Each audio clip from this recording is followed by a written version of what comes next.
Magluluto nga pala ako ngayon ng pinampalukang kambing. Bali, ito yung aking gagamitin. Paa, yan, mga apat na pirasong paa lang yan. Bali, yung paa na yan, ay tatadtarin ko mamaya. Ito pala yung ulo niya. Natadtad na yan, tapos nabiyak na yung ulo. Puntang utak.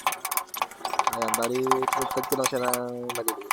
Sa kambing kasi ng palukan, yan yung masarap.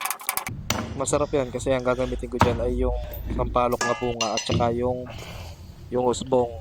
Ito pala yung ulo niya, yan yung utak niya. Oh. Masarap yan pagka ni nasa palukan. At ito pala yung ano niya, yung tenga. Bali, nahugasan ko na yan dyan. Malinis na siya.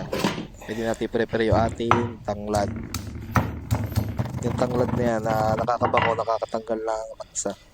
Bali, pinitpit ko lang yan, tsaka ako parang ibinuhol para hindi siya sabog-sabog pagka kinukuluan na yung ating kambing.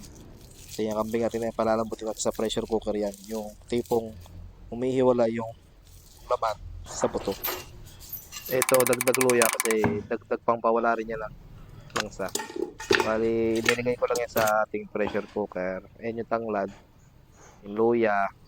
Tapos lalagay na natin yung mga pampalasa. Katulad na yan yung asin, yung betchin natin konti lang, tubig. Yung tubig na yun, sakto lang para siya mapalambot. At mamaya na natin siya dadagdagan ng tubig na pang sabaw. Pressure cooker yung ginamit ko para mabilis siyang lumambot. I-check natin. Ayan ang resulta niya.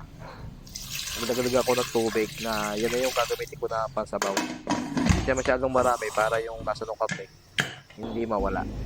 Bali, prepare ako ng bawang. Mga 1 pusong bawang yan. Tapos sibuyas na puti, isang malaki. Iiwain ko lang siya sa maliliit. Yung saktong liit lang. Tsaka syempre, hindi naman tayo ubrang mamara ng ating siling pula. Yan game, pwede na natin siyang igisa.